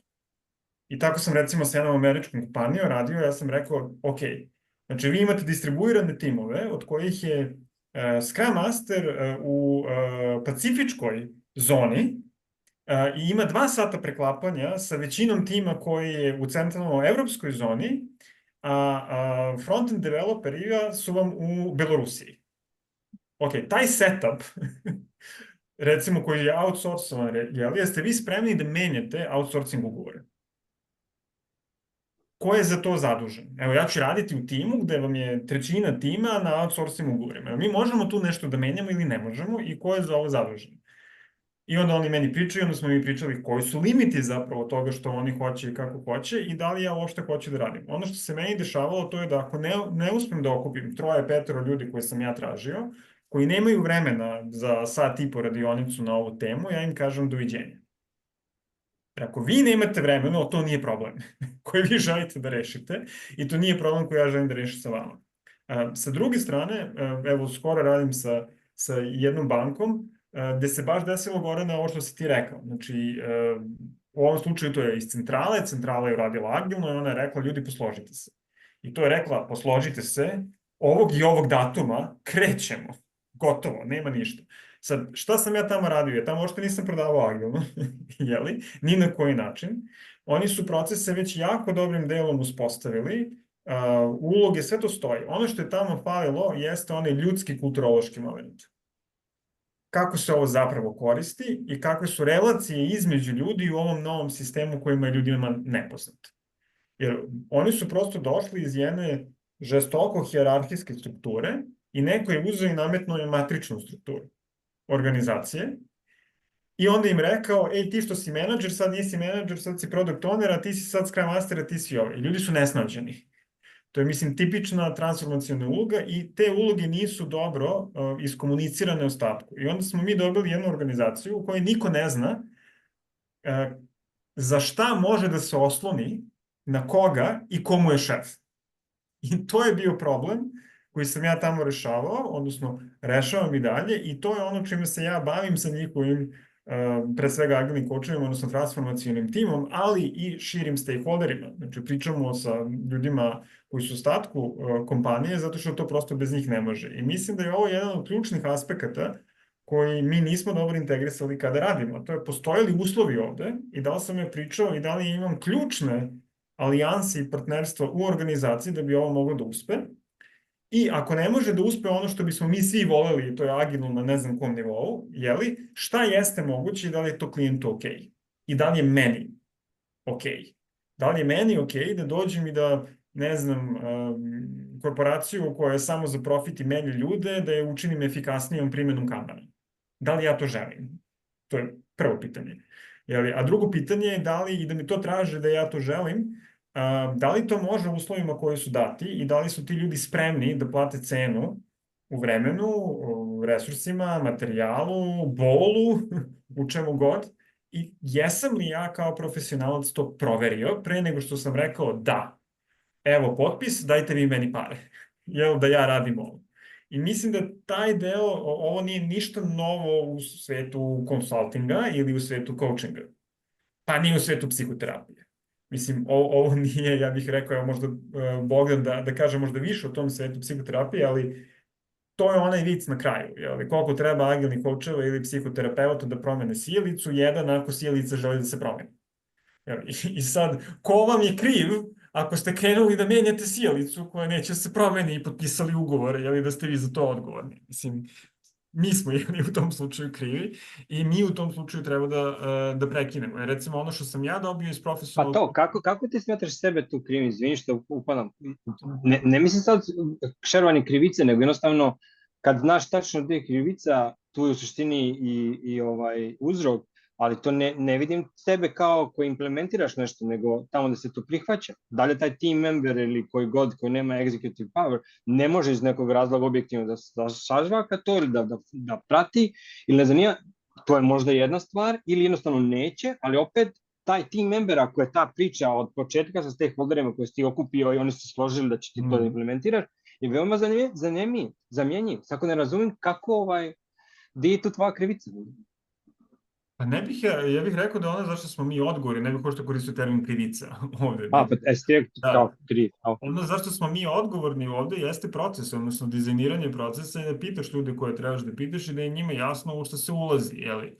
Jer ljudi, uraditi transformaciju mindseta i kultura organizacije i očekivati da niko neće dobiti otkaz i da niko neće dati otkaz je bajka, to se neće desiti. I vi treba da pričate sa ljudima o tome sa kojima pričate o zaposlenju, jeli? I to mora biti na stolu, jer to je izvesno. To je naprosto izvesno i treba vidjeti šta ćete s tim. Plus dodatno na našem tržištu, naročito ako niste u IT-u, imate problem sad da li ću moći da privučem ljude koji mi trebaju. Da bih ovo radio agilno, zato što, ne znam, banka neće da plati UX dizajnera. A svakako ne dedikovanog jednog timu, to nećete u životu videti. A da ne pričamo o koliko UX dizajnera koji zapravo rade baš interakciju u smislu proizvoda i fokalnih grupa sa tržištom, koliko takvih ima uopšte u regionu, ja mislim da je i tu nestašica.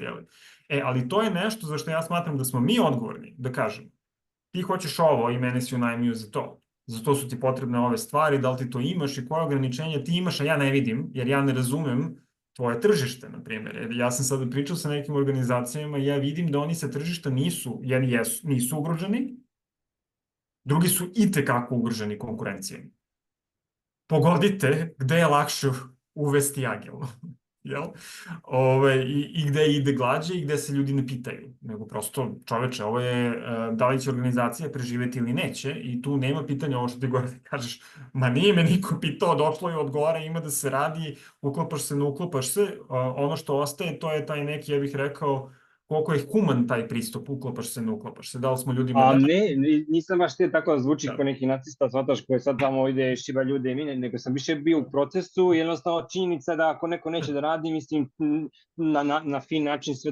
To je njihovo pravo. Nisam kao neki gonič robova, nego samo mi taj moment gdje kao failuje je u suštini kao implementacija, ali nije podržana, ne zato što kao agile nije metodologija, samo što sam ja od početka mislio da kompanije, posebno posle kriza, posebno u nekim većim kapitalističkim zemljama sa više budžeta koji su okrenuti samo profitu do ono, da ja kad doću nešto da proguram, ja samo dođem sa KPI i kažem, vidi ovo, to ako nećete, vidi ovo kako će vam poboljšati, to ti je KPI. I oni automatski vide nešto projektovano tamo, ja samo automatski nosilac te ideje koji će da im omogući to, a oni su mi samo koji će da mi podrže da ja to implementiram.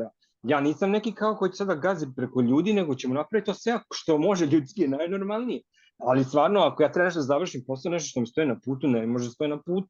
Mislim, gledaš da završiš, a svaki put, naravno, barem s moje perspektive, su mi ljudi, ja sam bio skroz neki team member i ne volim da me neko gazi, pošto ne želim ja neko da gazi. Ali samo sam ti ja s te organizacijske strane, ako nešto failuje, nije failovalo zbog ti nisi znao kako da preneseš ili taj team member možda nije znao kako da sažvaće, nego nije bilo volje da to nekako ili da prepozna organizacija ko što je neko pričao, mi smo agilni, mi znamo sve, a na kraju ispadne neki totalno deseti, ali to je onda organizacija i ne zna ni šta hoće. Ali u Severnoj Americi mi je više, možda su veći kapital i veće su kompanije koje imaju i biznis analiste i ne znam nija, project ownere i da ti u suštini nisi samo sa jednim, možda nisi sa stakeholderom svaki dan, ali ti imaš kao project manager sa Scrum Masterom i sa ovima konstantni kontakt i vidiš kako ide i zašto ne ide i imaš automatski feedback i ti ne razumiješ zašto bi failu. Nema razloga da failu uopšte, osim ako nije podržano od koga treba da bude podržano. Da, sad tu si zagrebao dve stvari koje bih ja možda samo dotakao, vidim da je Luka podigao ruku. Mislim, jedna da mi moramo apsolutno da uvažimo da je svačije pravo da ne želi da radi u agilnom ili da ne želi da radi u timu. Mislim da je to nešto što agilno prosto nameće, ali da svako ima pravo da to nije tako i taj neko je potpisao ugovor o svom trenutnom zaposlenju na onaj način, a ne na agilni način. I mislim da to, i kada kažem kako humano postupamo, to je kako tretiramo ovaj problem. Da li ga tretiramo kao baš me briga, više mi ne trebaš, doviđenja, ili ga tretiramo kao hej, ajde malo mekanije, ajde da vidimo kako ide, da ti dam dovoljno vremena da i ti vidiš, iskusiš šta već ili nađeš drugi posao, u krajnjoj liniji. Znači, to je jedan aspekt koji sam hteo da kažem. Drugi aspekt koji mislim da mi imamo dosta problema ovde u regionu, to je zato što naša kultura nije takva da ti dođeš i kažeš ovo je KPI, ako hoćeš ovo, radi ovo. To će da radi na zapadu i radi na zapadu, mnogo lepše. Ja recimo sam fan Spiral Dynamicsa, ako neko zna, to bi recimo bio ajde u narandžastom domenu, dakle ovde mi imamo jako mnogo ljubičastog i crvenog, koji su u suštini plaši za sigurnost, želi svoje, ide se na moć i ide se na tradiciju. U tom domenu mnogo više igra ko sam ja, gde je lojalnost i gde je moć, nego što igra šta je KPI i šta je cilj. I onda tu mislim, a sa druge strane, mi smo svi učeni od onih narandžastih, dominantno, i dat nam je alat kako da sa tim ljudima pričamo. Mislim da je to jedan veliki izazov ovde u regionu, da prosto to kako u Americi radi, ne može da radi. I to je nešto što je nama ostavljeno da provali. Zar nije, znam da Luka, koji će se posveđati sa svima nama sada... To sreće pa je digitalna Luka. Da. Ali zar nije profit taj koji u suštini nije, zar nije, mislim, ti kad dođeš kompaniji i kažeš ja ću da ti povećam profit sa ovim procesom koji će ti implementira, ne razumijemo šta je, ili to u suštini ne ide tako? Ne, zato što imaš ljude, recimo, ajde daću drastičan primjer radi ilustracije. Znači, znam bar jednog menadžera koji su u suštini na moći. I to je u onom sistemu crveno. Ovo što sam pomenuo spiral dynamics. Znači, njega apsolutno ne interesuje profit i njega ne interesuje druga ljudska bića, njega interesuje koju moć i slavu će on da ima. I ako će on da ugazi kompaniju, tim, bilo koga, a da dobije slavu, on će to da radi. I u tom smislu, znaš, kao, ako je to aktivno, ako ti imaš prisustvo tog elementa, onda ne ide ova priča tako glatko, naročito kada mi kao organizacija i kultura ne imamo dobre mehanizme da se toga rešimo iz organizacije. Da, vama je puno teže ovdje. Ima to svojih prednosti, zato što ako onda uspeš da napraviš dobru alijansu sa određenim ljudima, onda ti zapravo ne trebaju dokazi, jer ih ne interesuje, njih interesuje lični kontakt. Ima tu, znaš, ono, i pluseva i minusa, ali mislim da je to opet se vraćamo samo iz drugog aspekta na mi treba da saslušamo i treba da se prilagodimo, samo što ima dosta faktora, jer de facto mi pričamo o organizaciji koja je ogroman sistem. To je o čemu mi pričamo i prilagođavanje znači razumeti šta je taj sistem, od koga se sve sastoji, koja kultura je tu aktivna, koji procesi su aktivni, koje su ograničenja tog sistema, na kakvom tržištu se nalazi, u kakvoj poziciji se nalazi, šta mu diktiraju sa strane i tako dalje, tako da mi, ako pričamo o organizacionalnom nivou, moramo da razumemo da je to daleko kompleksniji sistem od tima koji je sam po sebi kompleksan, jeli? U tom smislu, ja bih rekao da ovde ima dosta da se radi i nama i da mi sazrevamo i to je svakako nešto o čemu, recimo, ja se dosta posvetio u prethodnih 3, 4, 5 godina. A to je kako prilagoditi sve ovo nekom ko je ispred mene. I kako prilagoditi sve ovo što mi znamo i priči, ali pre svega proceniti da li ova osoba i organizacija želi promenu i da li joj treba. Ako toga nema, ćao zdravo. I sad mogu bih satima, ali Luka. Hvala.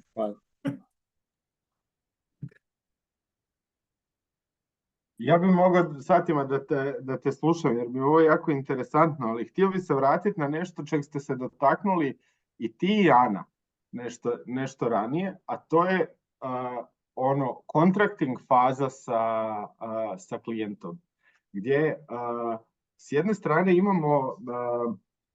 imamo poslovnu kulturu koja je u ranom stadiju razvoja, ali tu tržište funkcionira ovako otvoreno zadnjih 30 godina.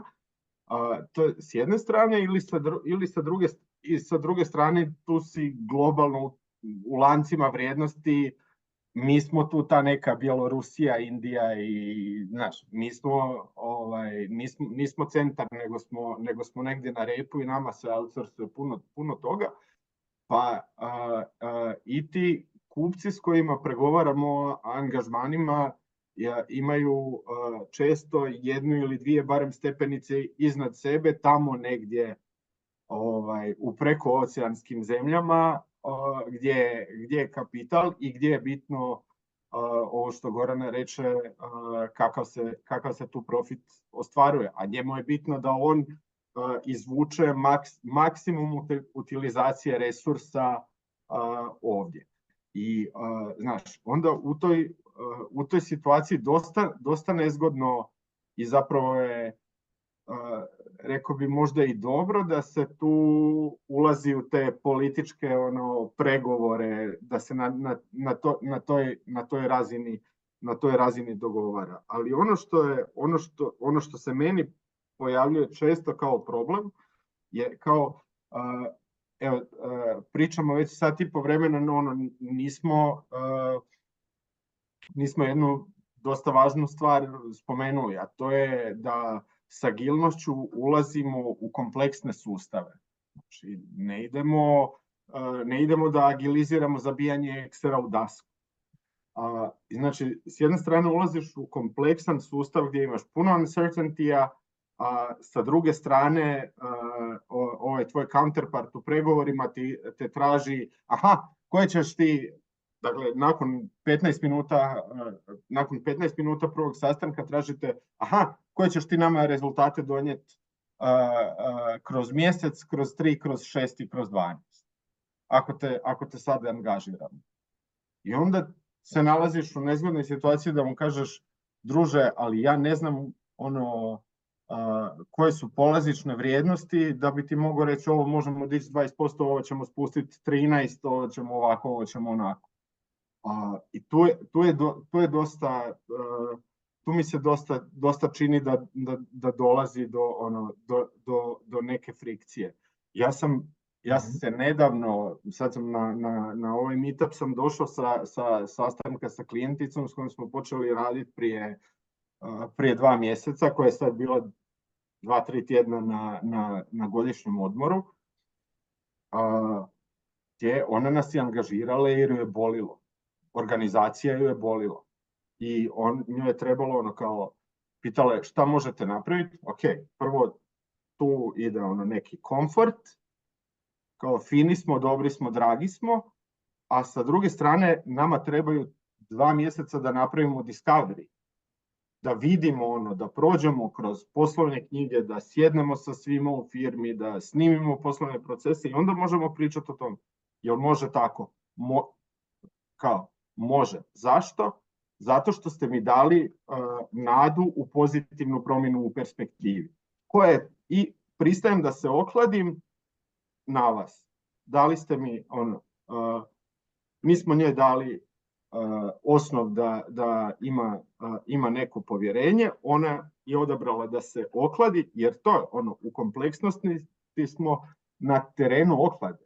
Nikad ne znaš, isto jedna stvar koja je spomenuta sad, šta ako dođe do otpora, kako ćemo pristupati tom otporu. Pa ovisno o tome je li taj otpor racionalan ili iracionalan, da li on dolazi zato što smo mi zabrazdili u svoje fiks ideje i kako mislimo da se stvari moraju raditi, ili je neko naprosto spiteful i neću da mijenjam način kako da radim i zabole me za kolegu lijevo i za kolegu desno i za organizaciju i za sve. Ja sam odlučio da ja radim ovako i ja neću da se mijenjam. I tu nema otpora, sve reakcije. Ono što bih ja rekao, to je, mislim, i kako sam naročito se razvio u poslednjih par godina, a to je da između ostalog imam prosto neku vrstu kvalifikacije klijenata i njegove spremnosti ispred sebe. I onda imam različite načine kako hoću da testiram. Gde su oni u tom procesu i šta njima u tom procesu treba. Tako da negde je prvi korak da se samo dogovorimo oko assessmentu. Negde je prvi korak nešto slično ovo što si ti pomenuo, to da na nekom ličnom osnovu, ali to mora da bude jako visoko sponsor, jeli možemo da se dogovorimo kako će ovo da izgleda. Mislim da je u tom slučaju, kada radimo više procesno, izuzetno bitno kako se radi terminacija. Jer ako ona nije fleksibilna, da neko može da kaže posle mesec dana, ok, ja sam probao video, ali vidio da ovoga nema ništa, daj da mi ovo ukinemo, to gotovo nema nikakve šanse da prođe u nabavci ili negde dalje. Sa druge strane, isto mislim da je jako bitno pričati o tome kako se radi assessment, zato što, mislim, neće vam niko dozvoliti da 2-3 meseca radite assessment pre nego što date neku preporuku, sem ako niste McKinsey. Jel, prosto neće vam dozvoliti tako nešto ako nemate tako veliko ime. I nešto sa čime sam ja eksperimentisao i bilo je dosta uspešno, to je takozvano korišćenje da se organizacija gleda kao da ima fraktalna svojstva i onda da treba pametno da odaberete neke, ajde kažemo, slajsove i onda taj assessment suštinski može da se uradi u par nedelja. Jer će paterni se na neki način ponavljati na različitim, ajde da kažemo, nivoima u okviru organizacije. I mislim da smo sad ovdje onako baš zagrisli u neke onako jako dobre teme. Evo, Bogdan i ja gledamo, svi smo se raspričali, jako vreme polako curi. Ali meni je baš drago, čini mi se da smo dotakli dosta jako bitnih tema i ono na što ja najviše insistiram kao ja, to je gde smo mi i gde je naša odgovornost u svemu tome. I tu mi se uvek svidela jedna, ja mislim da je to od Lisa Atkins da je rekla poverenje će se desiti zato što sam ja dizajnirala proces da se desi. Dakle, to preuzimanje odgovornosti da ja dizajniram proces i ja stajem iza njega i da ako do poverenja nije došlo, nešto u mom procesu, ili ne valja, u smislu sa kim pričam, možda nisam odabrao koga sa kim zaista pričam ili nisam dizajnirao proces kako treba. I to je recimo jedna od prvih stvari koje ja učim svoje agilne coacheve ili učenike, a to je prvo i osnovno je gradnja poverenja i gradnja odnosa. Ako to ne možeš da uradiš, zaboravi sve ostalo. Prvo to uspostavi, a to se dešava vremenom, i ako taj proces prepustiš stihiji, pitaj Boga šta će se desiti, a ako dizajniraš svoje interakcije na način da omogućiš stvaranje poverenja, imaš daleko veće šanse da daleko brže nešto postigneš. Samo da ti upadnem, da, ja sam ovo rekao Discovery 2 mjeseca, naravno ne samo Discovery, tu odmah neke stvari vidiš pa na njih reagiraš, ali kao ništa dugoročno nećemo. Ovo dizajn procesa tako da uspije. Šta to znači? To znači da ću ja konkretno, jer sam ja u našem timu zadužen za taj dio posla, sjest sa svakim zaposlenim u narednih mjesec dana, provesti sat vremena u jedan na jedan na razgovoru sa svakim zaposlenikom u firmi. Sa sreća nije prevelika firma. I sa svakim razgovarati sat vremena imam neke 3 teme koje su mi imam neka 3 otvorena pitanja, a ostalo o čemu oni hoće pričati, o čemu je njima bitno da se njih čuje, da bi oni imali povjerenje od osobe, pa sam tako pričao zadnjih mjesec dana o vrtlarstvu i povrtlarstvu, psima i kuhanju i svačem još nečem, ali kao sve, znaš, iz toga dolazi stvarno kasnije, meni se pokazalo do sad uvijek dobar rezultat. Ali da, trebaš imati sponzora dovoljno visoko, odnosno na C levelu ispod toga imaš potencijalno problem, da kaže ok, dozvoljavam ti da radiš, objasnio si mi zašto, dozvoljavam ti da radiš tako kako predlažeš da radiš i ja ću te podržati na neki rok da ti radiš, i ako mi doneseš pozitivan feedback iz organizacije na to što radiš, kao ok.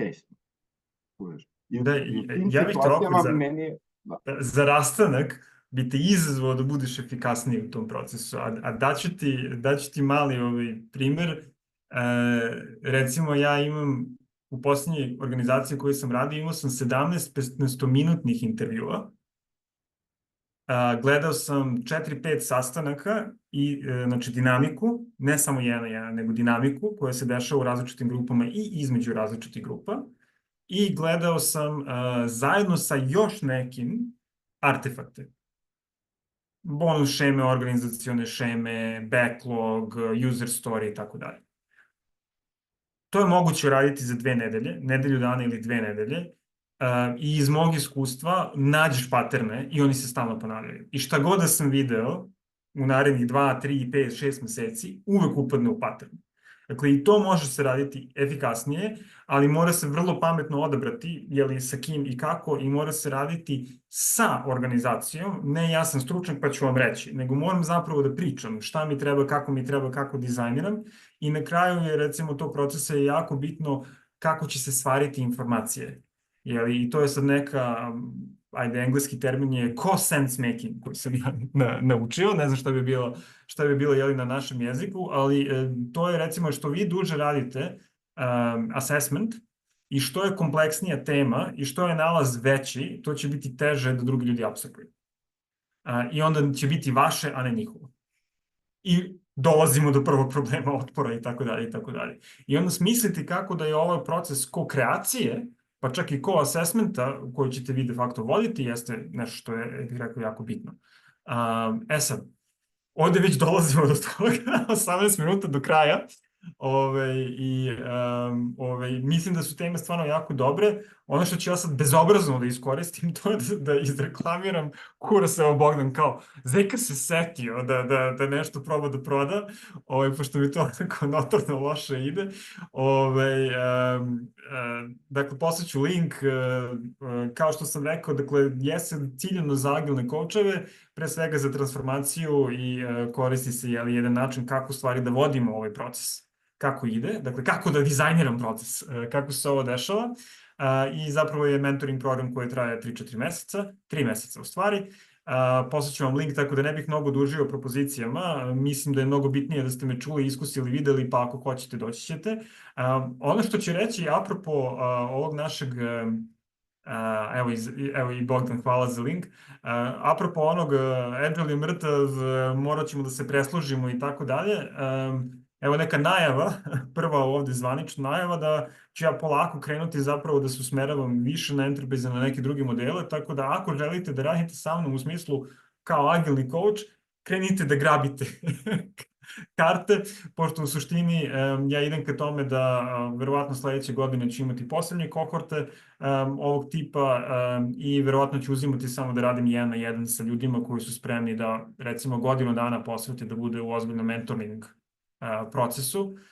Tako da ja, recimo, moj odgovor na da li si trener, mislim da je Ana postavila u nekom trenutku i moj odgovor je neću da budem trener, kao hoću da budem coach i mentor, a to zahteva zaista da je neko već prošao osnove i da je vrlo spreman na čuveni commitment, jeli, i vremenski i novčano i na svaki zaista drugi način, tako da, evo, prvo ovde najava, jeli, kako će to izgledati. Isto poslaću kupon za popust koji će ova grupa dobiti, to ćemo podeliti i na Slacku, tako da možemo, jeli, da se to uradimo. Prošle godine online je organizovan mentoring program, a poslednjih 4 sata, jeli, u sesiji, ako hoćemo možemo organizovati uživo, ali ajde, o tom potom to ćemo videti. To je jedna strana, druga strana priče koju sam hteo da pomenem, a tamo evo da predam posle toga i Ani. To je, verovatno ste videli Agile Coaching utočište koje organizujemo u regionu.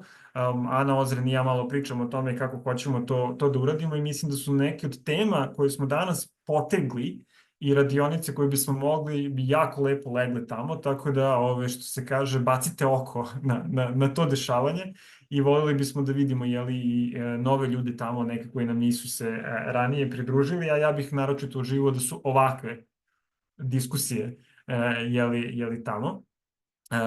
Bogdane, to je moje zatvaranje, ne znam da li hoćeš nešto pre nego što Ana krene. Pre nego što Ana krene, ne znam, još isto ljudi, nemojte ja sam samo htjela biti konkretna, nemojte zatvarati, čisto 3 rečenice, osim što te volimo, te mi Zeka i volimo utočište i dođite nam ljudi, tamo nam je super. Ne, ja ću htjela samo vezano za ovaj assessment i vezano prije za diskusiju o Lukinu, kako ja mogu reći šta ću postići ako vas ne poznam. Ono gdje ja imam dobrih iskustva je upravo s tim pristupom s assessmentom.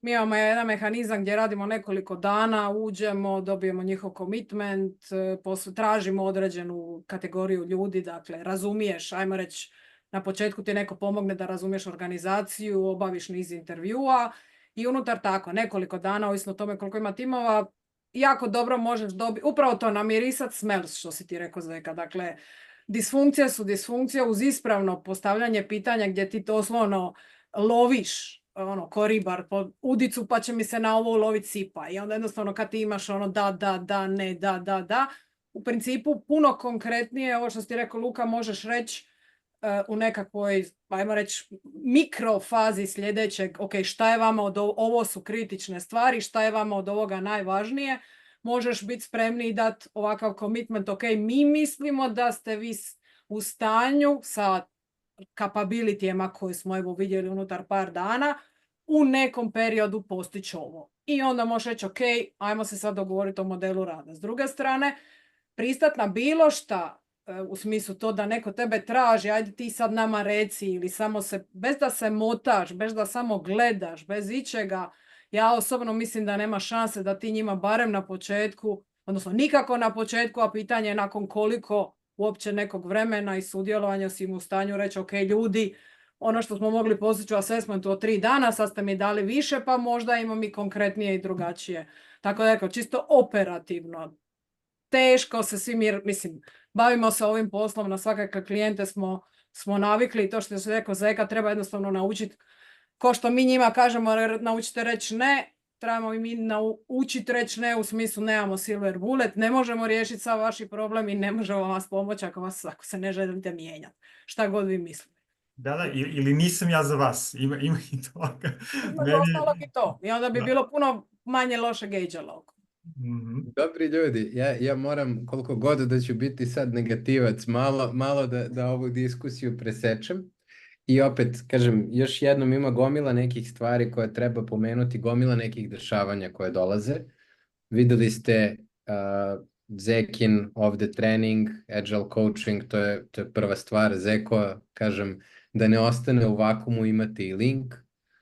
Tu je negde muva se i u tišini je sa nama i Vlada Kjelava, tako da Management 3.0 bit će, pratite, uvek je na Slacku, javljajte se, tu je negde i Peđa i Agile Srbija, tako da ne zaboravite ove godine tradicionalno konferencija, tako da javljajte se, pratite kanale, bit će nekih isto kao i uvek iznenađenja, bit će nekih giveaway-a, bit će šta već, kako možemo da pomognemo community, ali u krajnjoj liniji nema nas puno i tu smo da se sporazumemo kako već može. Aha, za Jovana Slack ima u pozivu na Meetup, ali treba bi da si dobio sa mailom, ali ponovit ću Slack i neki od ovih linkova u nekom kratkom tekstiću koji ću postaviti u chat samog Meetupa. Hvala lepo.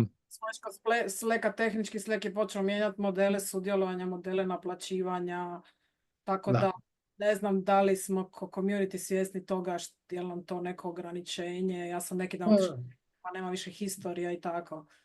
Pa da, ali nije nešto nikad nije bio namenjen za to da držimo tu historiju, nego više onako blago komuniciramo i vidimo šta se dešava.